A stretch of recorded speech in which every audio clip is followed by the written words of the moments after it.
Mesdames, Messieurs, bonjour et bienvenue dans cette présentation de l'offre d'achat. Donc ici, par hypothèse, on va parler plutôt de l'offre d'achat pour un bien immobilier, mais les éléments qu'on va voir ensemble peuvent s'appliquer à peu près à n'importe quelle vente pour n'importe quel objet. Donc tout d'abord, l'offre, qu'est-ce que c'est? L'offre, c'est l'engagement unilatéral par quelqu'un de faire quelque chose. Donc ici, comme on parle de biens immobiliers, de l'acquisition d'un bien immobilier, ça va être l'offre par un candidat acquéreur d'acquérir un bien pour un certain prix. Bon, jusque-là, je ne vous ai pas appris grand-chose. Ce qui est plus intéressant, c'est de savoir pourquoi l'offre est si importante au niveau juridique. Donc, tout d'abord, l'offre, ça va vraiment être le point de départ de la négociation juridique. Donc, certains pensent que la vente, elle n'est formée qu'à la signature d'un compromis de vente, voire pire, de la signature d'un acte authentique. Mais ça, c'est une fausse croyance. Donc, l'engagement juridique, il est déjà pris au stade de l'offre.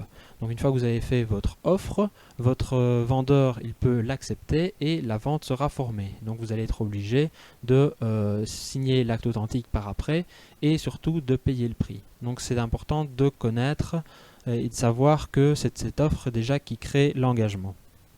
Ça, c'est le premier point. Et le deuxième point, c'est de savoir également que votre offre, si vous ne prévoyez pas de conditions dérogatoires, on utilisera les conditions légales. Et donc là, il faut déjà savoir que les conditions légales, de manière générale, on y déroge à peu près tous les points. Et puis, d'autre part, dans les conditions légales, on ne prévoit pas de qualité particulière pour le bien que vous souhaitez acquérir. Et on ne prévoit pas non plus de conditions suspensives. Donc, si vous souhaitez que le bien présente une certaine qualité, il faudra la préciser dans l'offre. Si vous souhaitez soumettre la vente à une condition suspensive, il faudra la prévoir dans l'offre. Donc, s'agissant d'une qualité que vous pourriez attendre d'un bien, par exemple, on a l'hypothèse d'une personne qui souhaite ouvrir un commerce au rez-de-chaussée d'une copropriété.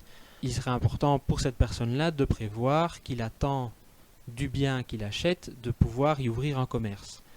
Et ça va être important parce que il se pourrait qu'il n'obtienne pas le permis d'ouvrir ce commerce ou que l'acte de base de la copropriété empêche d'ouvrir un commerce au rez-de-chaussée.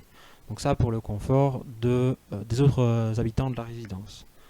Si vous souhaitez prévoir une condition suspensive, il faudra également la prévoir déjà au stade de l'offre. À défaut, il n'y a pas de condition suspensive. Et donc là, évidemment, les conditions suspensives les plus fréquentes, ce sont celles d'obtention d'un crédit, donc pour l'acquisition du bien. Mais on peut également en prévoir d'autres. Par exemple, si vous acquérez un terrain, vous pourriez soumettre la vente à l'octroi par le service urbanisme de la commune du bien d'un permis d'urbanisme pour la construction d'une habitation, par exemple. Et donc, si vous ne retenez que deux choses de cette présentation de l'offre, c'est le point de départ au niveau juridique, donc que c'est elle qui crée l'engagement, et d'autre part que c'est elle qui contient les conditions de la future vente. Donc ça, c'est les éléments importants. Et donc, ce que votre offre devra prévoir, évidemment, c'est votre identité en tant qu'offrant, évidemment pour savoir qui prend l'engagement. Vous prévoirez également la désignation du bien que vous souhaitez acquérir, le prix que vous êtes prêt à payer pour acquérir ce bien-là, les éventuelles qualités que vous attendez du bien et conditions particulières de la vente, et en bonus, qui n'est pas un élément nécessairement obligatoire, mais qui est très utile, c'est de prévoir également un délai. Donc vous allez prévoir un délai de une semaine ou deux, ou plus si vous voulez, pendant lequel vous permettez à votre vendeur d'accepter l'offre ou éventuellement de faire une contre-offre. À défaut de cela, votre offre elle aura une durée indéterminée. Et donc dans ce cas-là, pour pouvoir la retirer, vous devrez envoyer à votre vendeur un préavis avec une durée raisonnable pour lui pour pouvoir se prononcer.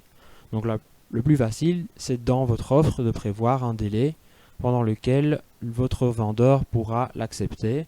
Et dans ce cas-là, si à la fin du délai, il ne s'est pas prononcé, vous pourrez considérer que l'offre n'a pas retenu son intention et qu'ils ne souhaitent pas vous vendre le bien pour ce prix-là en tout cas. Ça vous permettra alors de faire des démarches auprès d'autres vendeurs et d'autres biens sans avoir la crainte que une fois que vous êtes engagé auprès d'un autre vendeur, le premier vendeur lui accepte votre offre et donc vous vous engagez à acquérir 2 biens. Donc ça fait un peu beaucoup. Voilà, donc j'espère que cette petite présentation de l'offre d'achat a pu vous permettre de prendre conscience de l'importance de l'offre et de son contenu. Je vous remercie pour votre attention. À la prochaine!